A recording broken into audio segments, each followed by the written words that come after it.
keeps increasing, so does the value of R. So R also keeps increasing. Yeah. So what happens is that the charge particle keeps moving in a circle, and then it reaches the other end. Once it reaches the other end, the electric field again changes its direction, and again it accelerates. Then once it reaches here, again it moves in a circle, and then it re-enters the electric field. So this keeps happening again and again and again. So the charge particle moves like this, like this, like this, like this, like this, and it keeps going like this. I won't say this is exactly a spiral, but it is kind of a spiral. Okay. Now the role of the electric field.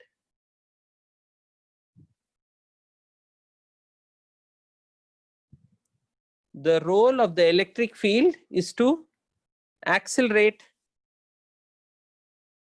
the charge particle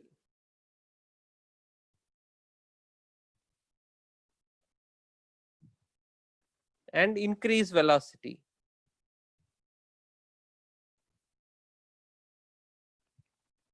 Then the role of the magnetic field is to move it in a circle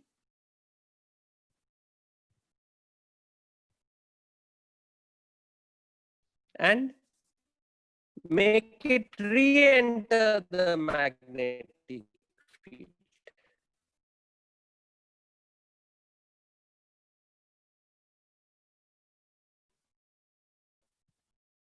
Make it re-enter the magnetic field. Okay, so we have two mutually perpendicular electric and magnetic fields which do this particular job. Okay, now 1 second, I will just look at your messages and come back. Okay, switch to full screen. How do you switch to full screen, man?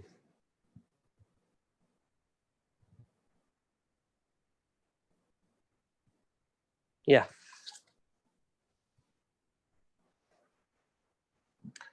Okay, so this is what is happening time and again. As a result, the particle keeps getting accelerated and it reaches its value. So if you understand this, I will move on.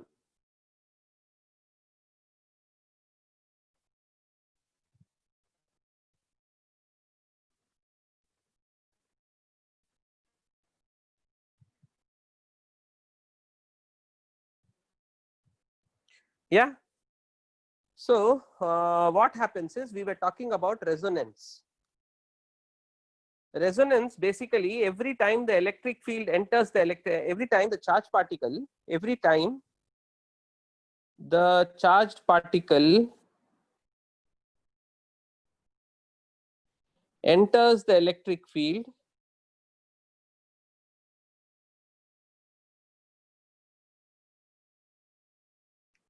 it should be oriented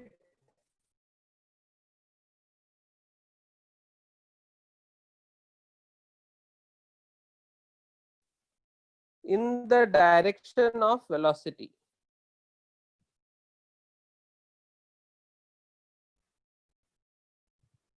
Only then it will accelerate.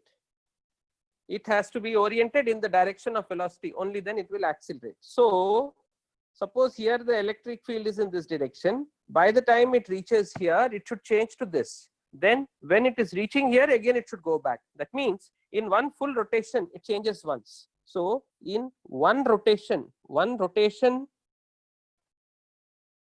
of the charged particle,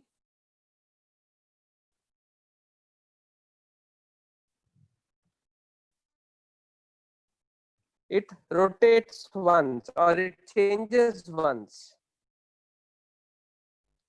So the frequency with which it is changing should be equal to BQ by 2 pi m. Now if the electric field changes with this frequency, we say the system is in resonance. Okay, if the electric field changes with this frequency, we say the system is in resonance. Okay, I'll be back in a second.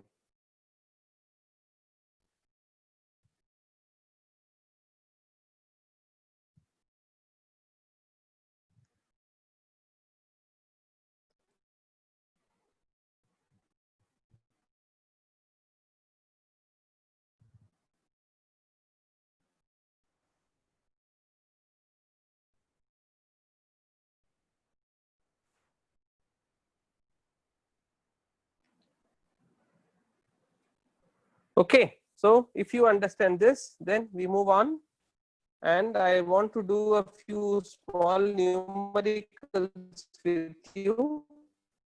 There are some disadvantages of a cyclotron. I'll mention that. Limitations of a cyclotron. Limitations of a cyclotron. It cannot be used to accelerate electrons. It cannot be used to accelerate electrons. Why? Why can it not be used to accelerate electrons? See, electrons are very small. Because electrons are very small, they actually follow more relativity. So 1 minus v squared by c squared. That means the mass, as the velocity of the electron changes, as velocity changes, mass changes. Why does mass change? Because of relativistic mechanics. So the frequency keeps changing.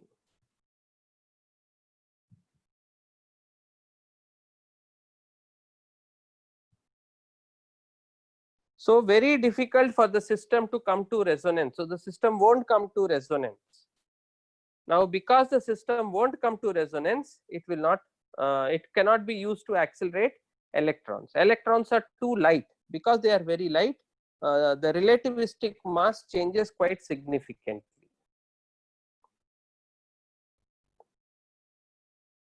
Okay, 1 minute.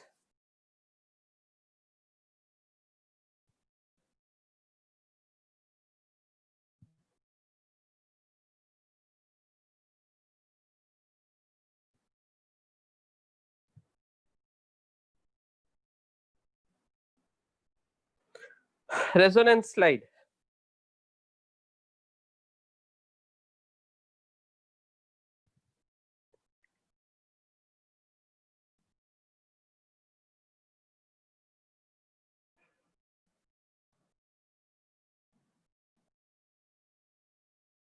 This is the next one.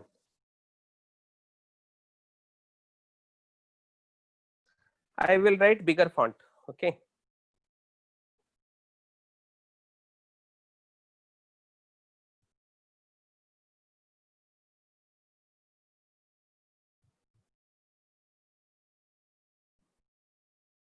So now if you understand this, then let me go on and then ask you a few questions.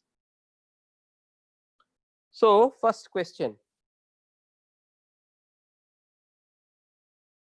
an alpha particle, a proton and a deuteron charged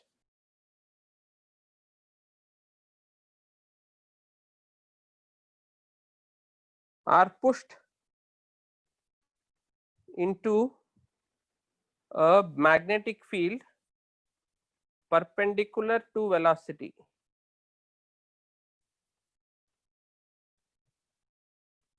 What is the ratio of their radius? An alpha particle, a proton and a deuteron charged are pushed into a magnetic field perpendicular to velocity. What is the ratio of their radius?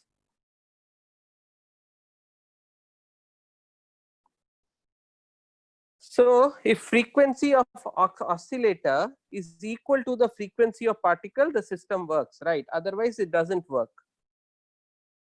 Sir, if we don't consider the time taken to travel, exactly, we are not taking that time, so there is still a problem there.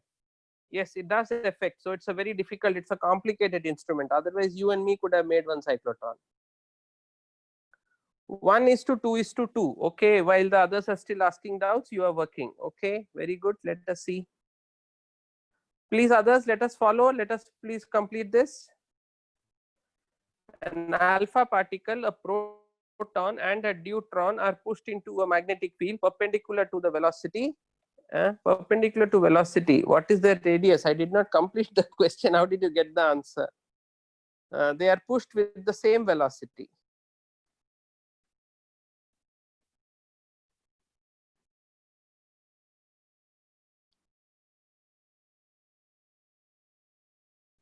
They have the same velocity. They have the same velocity and they are pushed into a magnetic field. The question is, what is the ratio of their radius?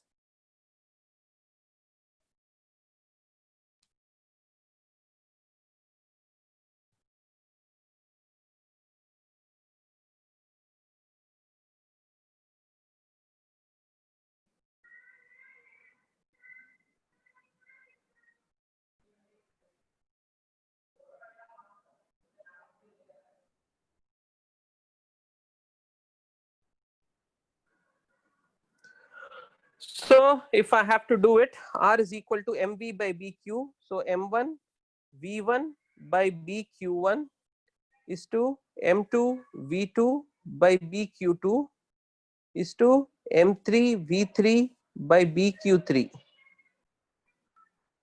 B's are all the same. It is the same magnetic field. V's are all the same. Velocity is same. Mass of alpha particle is 4. Charge is 2. Mass of proton is 1. Charge is 1. Mass of deuteron is 2. Charge is 1. So the ratio is 2:1:2.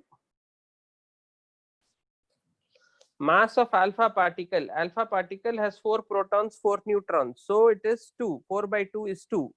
Then proton is 1:1. Then deuteron is 2:1. So it is 2:1:2. So 2:1:2 is going to be the ratio. Yeah.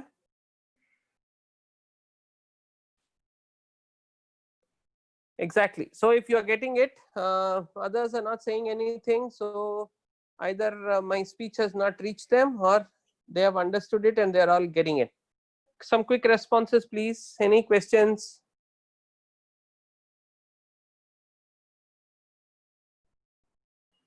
Okay. So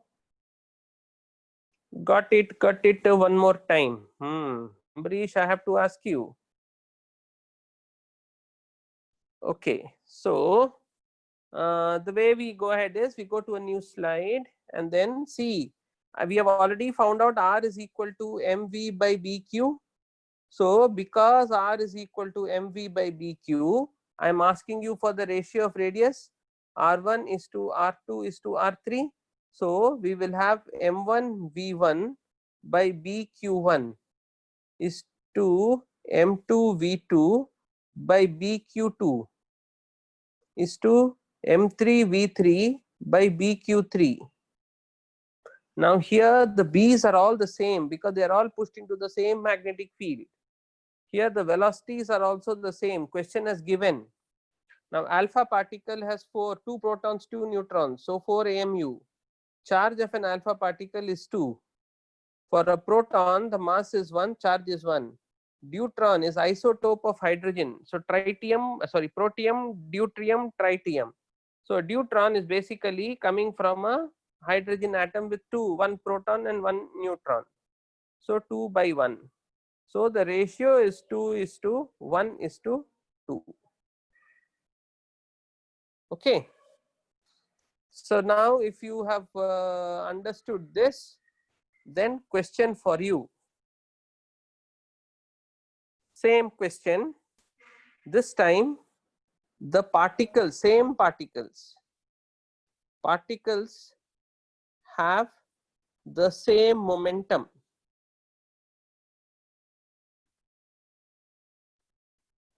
The particles have the same momentum. Now what is the ratio of radius?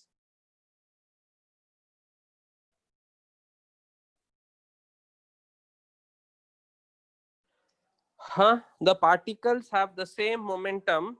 Now what is the ratio of radius? So please try to work it out independently and quickly. Both are required. Same question.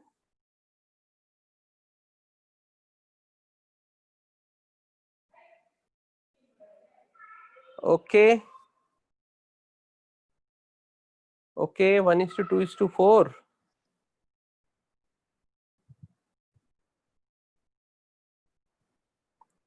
Okay, okay, ratios are coming. Very good. Others are not working.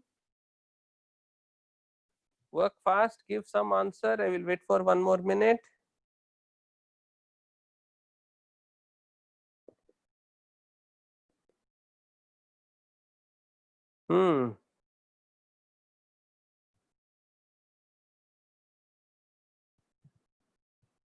Okay, okay, good, very good. Okay, so I will help you answer this question. So the question is given to me, so I quickly substitute my formula. Formula is M1 V1 by BQ1 is to M2 V2 by BQ2 is to M3 V3 by BQ3. So now all the momentums are the same. So I cancel them. All these are the same. I cancel them. So it will become 1 by 2 is to 1 is to 1. That means it will become 1:2:2. So check whether we are all getting this answer. What answer did we get? Yeah, so 1:2:2. Okay, very good, very good. Many of you got it right. Some people have made a little mistake. Little mistake means they would have made silly mistake. Okay, so good. So I hope all of you are able to understand. Those of you got it right, and those of you who didn't get it, I hope you are understanding how we are working.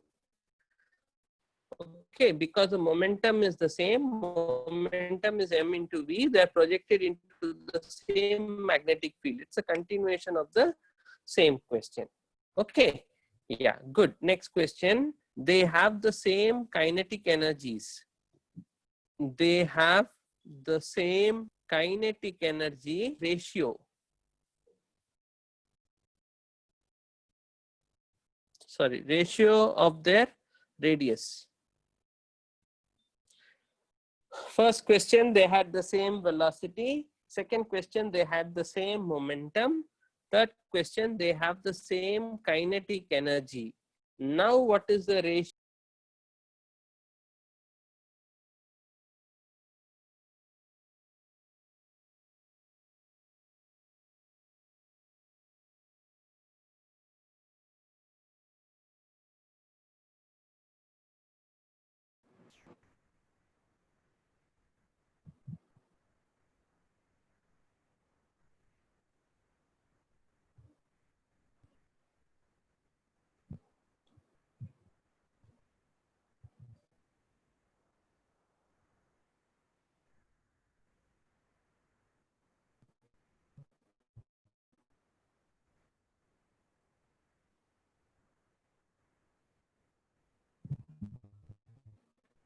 Yeah, my screen has gone.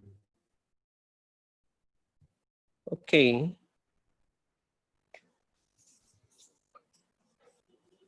They have the same kinetic energy. What is the ratio of their radius?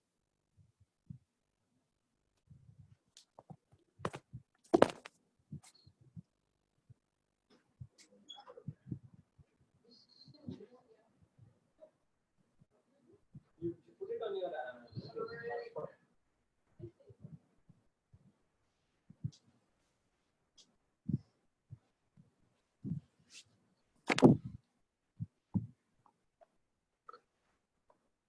1 minute. Okay, let me see. 1 minute. Okay.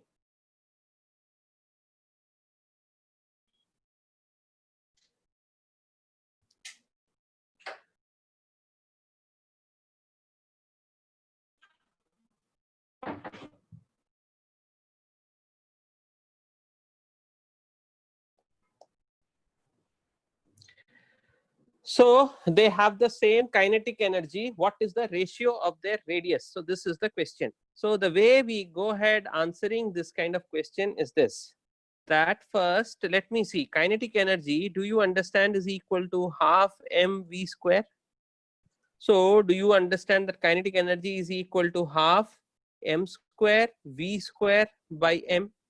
So do you understand that kinetic energy is equal to p squared by 2m? This is equal to kinetic energy. Kinetic energy is equal to p square by 2m. So if kinetic energy is equal to p square by 2m, then can I say that p is equal to root over of 2 times m into ke? Now radius is equal to m1 v1 by bq1 is to m2 v2 by bq2 is to m3 v3 by bq3. Yeah. Now m1 v1, so this is equal to k's will be the same. So this is equal to root over of m1 by q1 is to root over of m2 by q2 is to root over of m3 by q3. Now if I just substitute, it will become 2 by 2 is to, next one will become 1 by 1 is to, next one will become root 2 by 1. So the answer will be 1 is to 1 is to root 2. So the answer will be 1 is to 1 is to root 2. Don't first tell me I don't understand. First you write down everything. Then you see, you think which one, which word is it that you are not able to understand. Then you ask, I will answer. Okay, okay, some people are making silly mistakes. Now I think the internet problem is sorted out. So Abhishek says, I'm not able to understand at the second last step. Okay, second last step here, probably this one. See, here m1 v1 is momentum. Momentum is equal to 2m into ke. 2 will be same for both. Ke will be same for both. I can replace this with root over of 2 m1 ke, root over of 2 m2 ke, root over of 2 m3 ke. All the kinetic energies are the same. All the 2's are the same. So it becomes root m1 by q1 is to root m2 by q2 is to root m3 by q3. So this will give me the ratio of their radius. Okay. So if this is understood, then slowly I will progress. Okay. Abhishek, I hope you are able to get it. Sir, when I substituted V is equal to QE, I got, oh, here you can't substitute V is equal to QE because it is given to you that the kinetic energies are the same. So we can multiply and divide by m1, m2, m3 and cancel Ke formula, right? Yeah. You can do that. Because, but I have to teach, because I am teacher, I have to teach. So what others are saying is this. Others are saying you first write down m1 v1 by bq1 is to m2, I don't know how they did, m2 v2 by bq2 is to m3 v3 by bq3. So I don't know how you multiply m1 m2 in the denominator numerator. So you can't do like that. The only way you can do that is, this is momentum. So you want to replace momentum with kinetic energy. So kinetic energy is half mv square. Now this is equal to kinetic energy. Now you multiply m on both sides. Now you multiply 2 on both sides. Now you take root over on both sides. Now this is the only way you can do. So this will become root over of 2 times ke into m1 by bq1 is to root over of 2 times ke into m2 by bq2 and so on. So now kinetic energies are the same. So B's are the same. So now everything will be the same. Okay. So I hope you are able to get it. So we can multiply and divide by m1, then cancel ke formula, right? No, ke is not m square v, ke is mv square. If we multiply and divide on each side by these ratios with the same quantity, the ratio will remain same. Yes, absolutely. You cannot, Ashwin, you cannot substitute V is equal to QET by M, because they have not told you anything about the electric field or anything. They have not given you anything. They have only told you kinetic energies are the same. So the only thing you can do is half mv square, nothing else. Okay. Okay, so if you guys understand this, I am happy about it. Then here is the next question for you. They are accelerated through the same potential difference.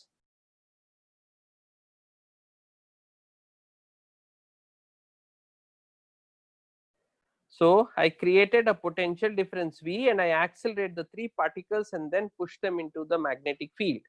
Now, what is their radius?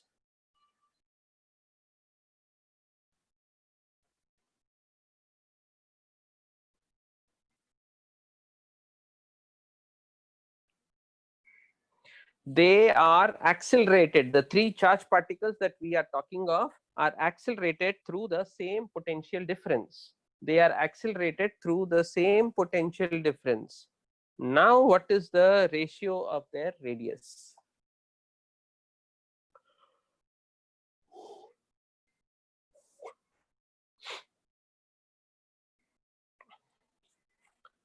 They are accelerated through the same potential difference. Now, what is the ratio of their radius?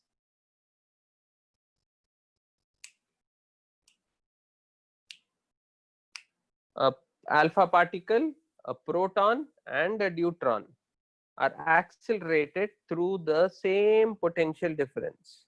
Now, what is the ratio of the radius if they are pushed into a magnetic field?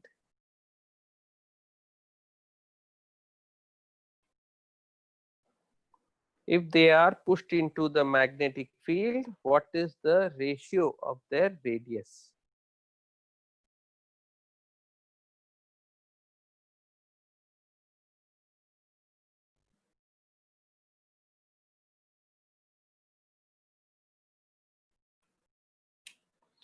Okay, so only one answer I got. So what to do? So two answers. Okay, okay, maybe I should wait for a little time.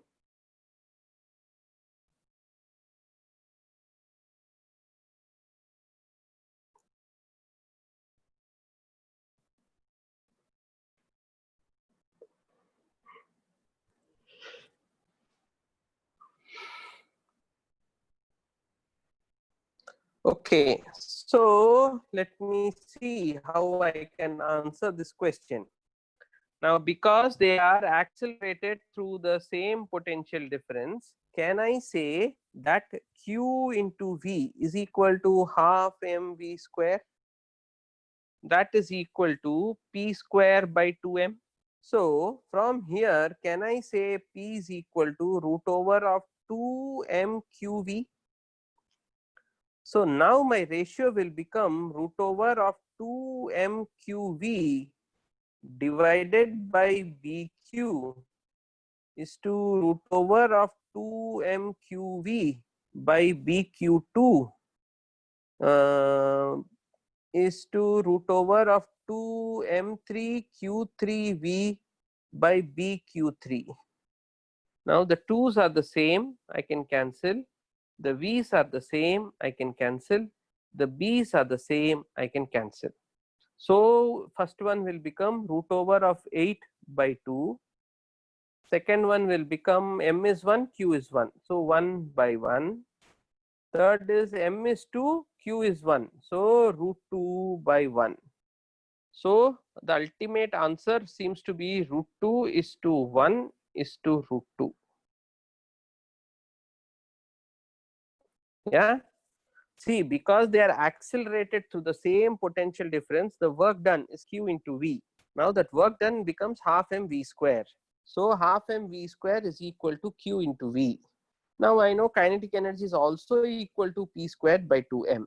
So based on that, first I found out what is the momentum of each of those particles in terms of v, the potential difference. So from there I am answering the question. Okay, this may take little bit more focus. So please make sure that you are thinking about this a little bit more.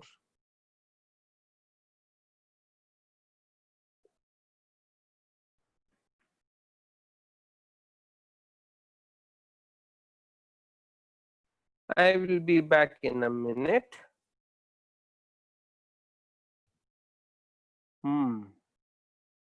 Yes, I will explain it again, no problem.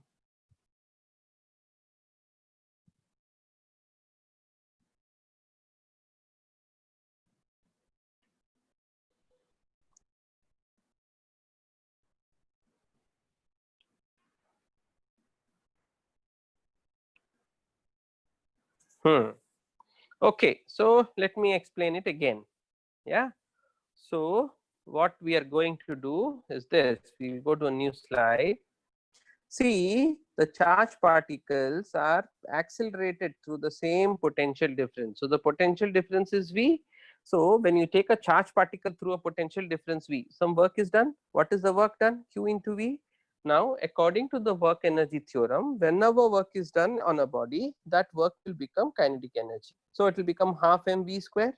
Now this V is velocity, this V is potential difference. Now I have explained to you how half mv squared is equal to p squared by 2m, multiplying m in numerator denominator. So from here I can say that p square by 2m is equal to q into v, v for volt, q for charge, m for mass. So from here I can say p is equal to root over of 2 times m into q into v, v for volt. So once I understand this, then what is the ratio? It will become mv by bq. So m1 v1 by bq1 is to m2 v2 by bq2 is to m3 v3 by bq3. Okay, now I can cancel off all the b's. Now m1 v1, what is m1 v1? Momentum of the first one. So I can just substitute this. So it will become root over of 2 times m into q into v divided by q1 is to root over of 2 times m2 q2v by q2 root over of 2 times m3 q3v by q3.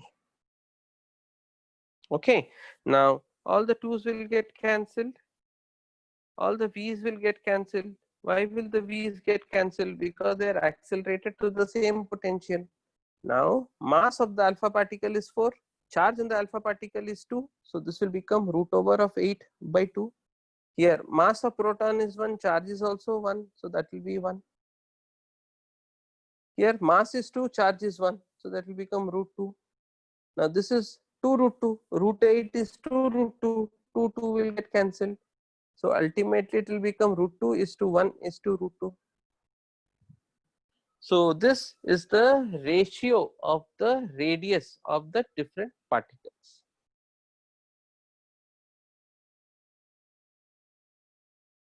Okay.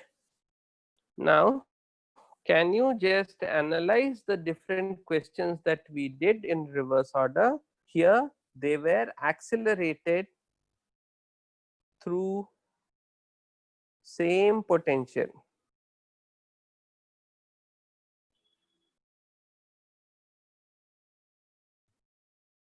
They were accelerated through the same potential. Here before that there was energy. Here the particles they were same potential difference. Here the particles had the same kinetic energy.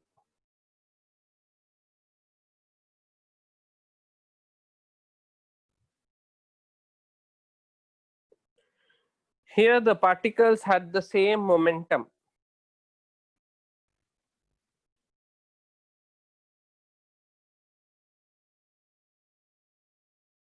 Okay, then this here they had the same velocity.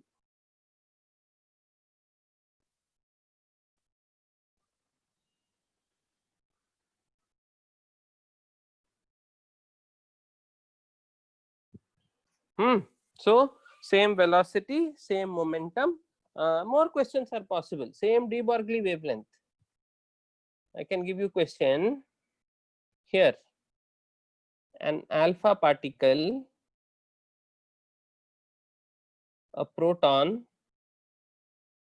and a deuteron have the same de Broglie wavelength.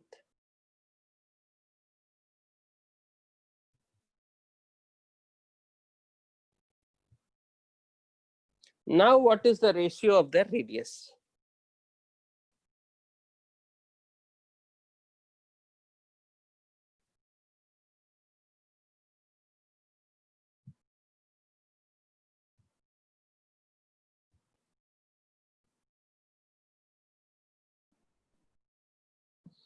What is the ratio of their radius?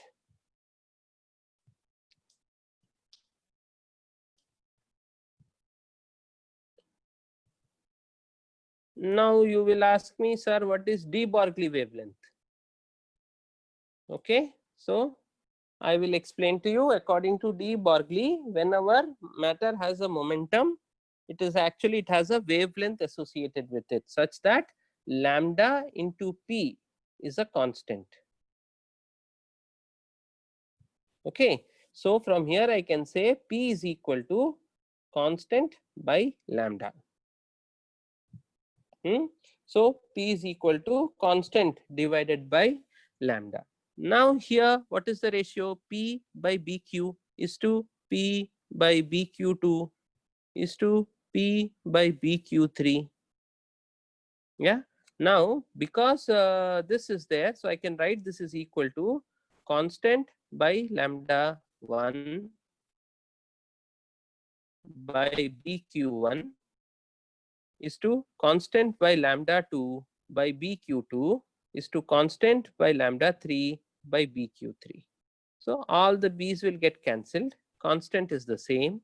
All the lambdas are also the same. So it will become 1 by 2 is to 1 is to 1. That means 1 is to 2 is to 2. Yeah. So it will become 1 is to 2 is to 2. But we will talk about this later. Okay. Let us not bother about it.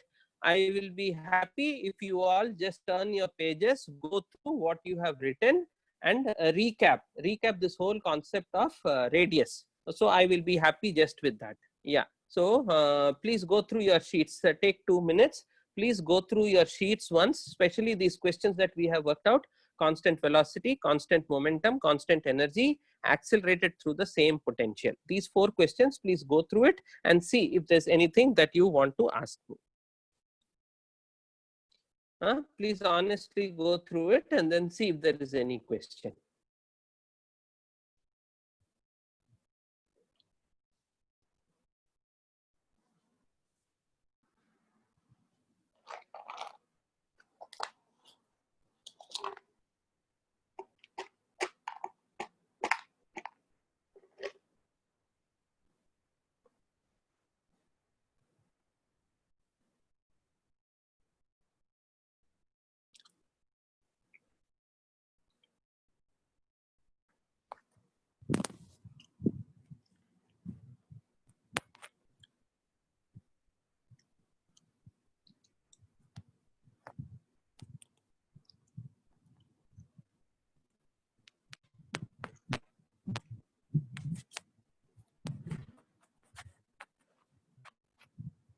No. When it is meaning to be the same potential, it doesn't mean a variable potential. Okay, it means a constant potential. So the way a charged particle is accelerated through a potential difference, see, if you did not have a cyclotron, what would you do? You would have a huge tunnel, and in that tunnel you would have maintained a potential difference, and then you would have the particle here, so that as it is going here, it keeps getting accelerated. Okay, so here, because you would need to have very high potential if you want to get high velocities. So this is how a charged particle is accelerated. A charged particle is not accelerated by putting it in a variable potential where it is equal to kq by r. No, generally they don't put a variable potential. They maintain plates, and these plates have some fixed potential difference. Yeah, I will show. De Broglie question. Here is the de Broglie question.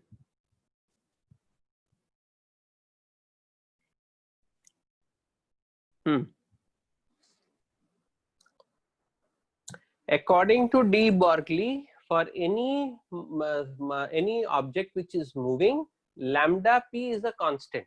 Lambda into p is equal to h by 2 pi. H is Planck's constant. So de Broglie said this in 1900s, around 1900s. So if you were a student in 1880, they couldn't ask you this question. All other questions they could have asked you.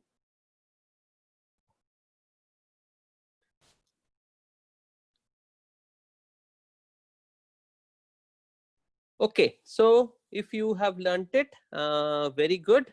So de Broglie question I have shown. So let us now move on.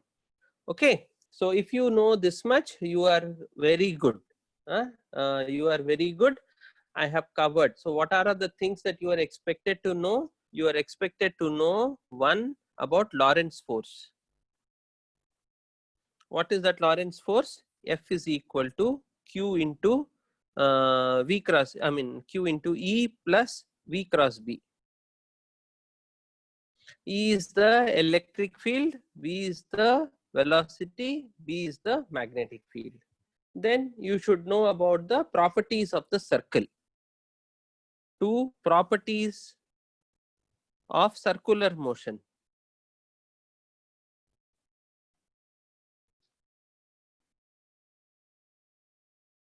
Properties of circular motion. I explained to you to find out the radius, then to find out the time period,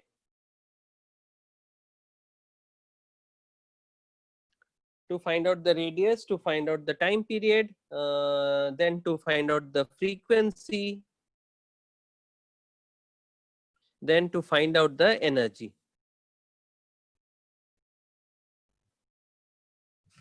Okay, so these are properties of the circular motion. So after we finish this, then I also explain to you whether it will be clockwise or anti-clockwise. Okay, then what did I do? Then we worked with the cyclotron.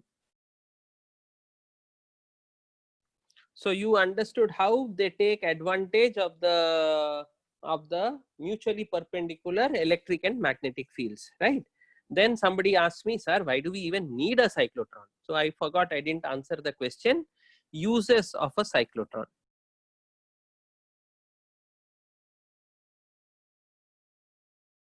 Okay, now the uses of a cyclotron. See, what happened, I will tell you. See, around 1890 or so, Becquerel discovered radioactivity.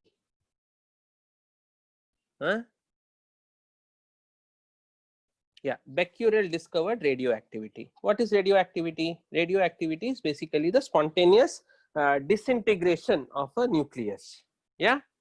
So Becquerel discovered radioactivity. After Becquerel discovered radioactivity, actually, okay, Becquerel discovered radioactivity. Before Becquerel discovered radioactivity, Marie Curie discovered radium. She discovered an element. She isolated one element, radium. After she discovered radium, what did she do? She sent packets of radium to her friends, good close friends. So when she sent these packets of friends, one of those friends was Becquerel. So once Becquerel got that, and he said, I got a gift from my close friend Marie Curie, and he kept that gift in his lab. All his photographic plates got damaged. Now, because his photographic plates got damaged, he went to find out how could they get damaged. I am so careful, how could they get damaged? Then he associated it with Madame Curie, saying that she gave me something which created all this poison around this place. And then he discovered that radium was emitting particles and it was radioactive. Okay, so he discovered all this. After he discovered all these things, then what happened? In the meantime, cyclotron was also discovered. 1880, you had very good cyclotrons working. 1880, very good cyclotrons working. Now, not only do you have cyclotrons, Becquerel was able to tell us about alpha particles. So, some people like Rutherford took those alpha particles, accelerated in cyclotron, and then they pushed them into on gold foil. Then once they did this all this happened around 1880, 1890. Then they were able to find out about nucleus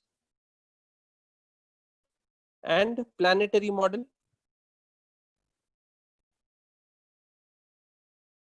They were able to find out about nucleus and planetary model. Now Rutherford has a student by the name Bohr. Then Bohr gave you the actual model of an atom. Now by this time they also discovered an electron. Yeah, then with lot of difficulty somehow they would have put electrons into cyclotrons and somehow try to get accelerated electrons. So they took alpha particles and bombarded it on elements, gold, and they got Nobel Prize. Then what somebody did, somebody got electrons, and these electrons were also bombarded on metals, cobalt, nickel, iron, and he got the first Nobel Prize.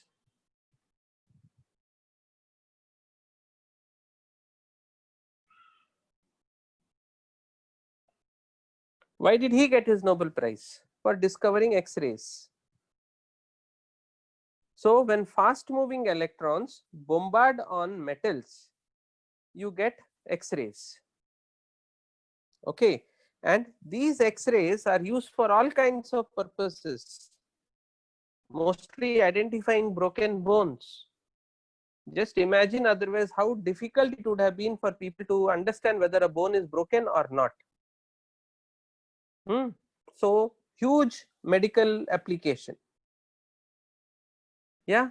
Now once X-rays were discovered, then people waited for a long time. We are talking about accelerating particles. You are asking me, why do we need a cyclotron? So you need a cyclotron in the lab to do all these accelerated particle experiments.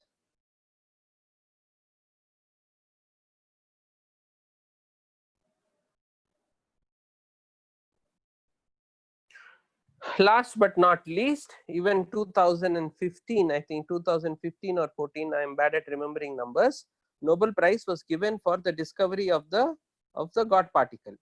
So how did we get God particles? You had fast moving protons and fast moving electrons, and they made them to collide. So when they made them to collide, they saw something happening, and mathematically they have shown its existence. Higgs boson, they have shown its existence, but only now they have been able to identify, isolate, and then show to the world. Okay, the boson name comes from Bose. he collaborated with Einstein in statistical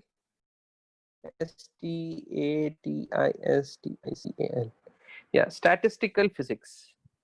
And I have read all these things long time back. I don't have a good memory, but motivation for you guys, now that you're sitting at home and there is no disturbance, please try to look at the history of science. You don't need to know much, you just need to learn this history. This itself is very motivating.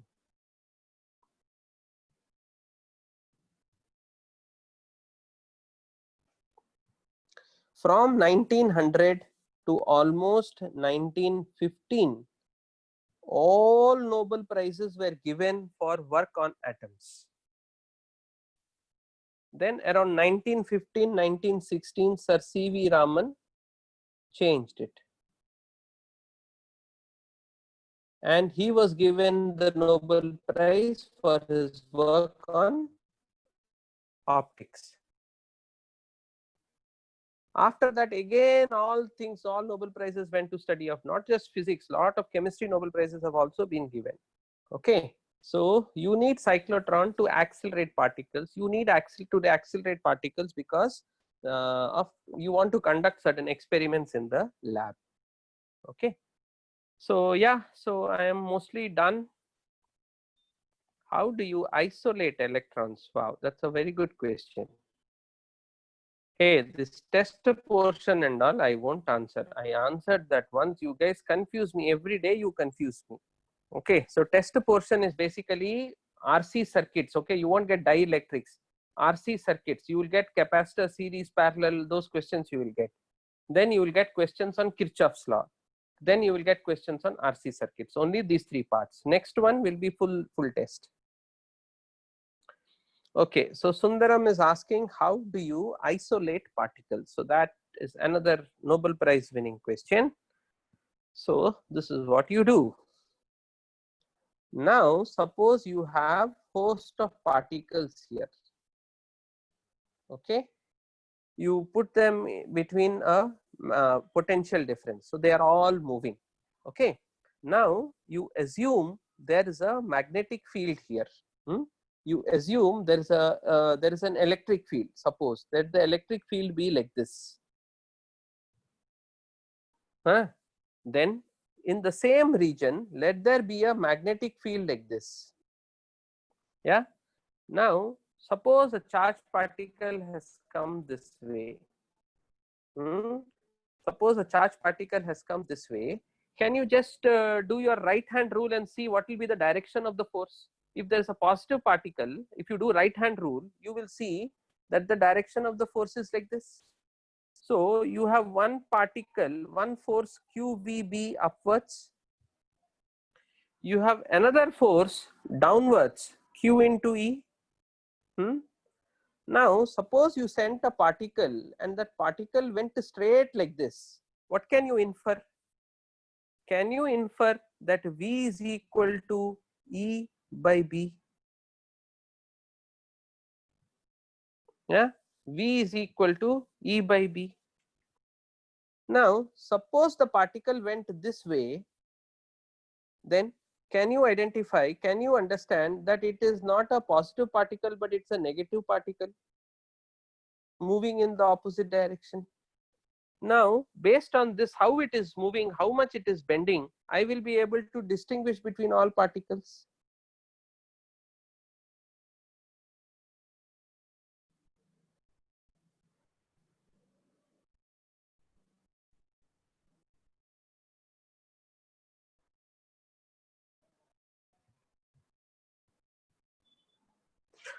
Or you leave it, in the next class we will discuss this. Okay, don't worry.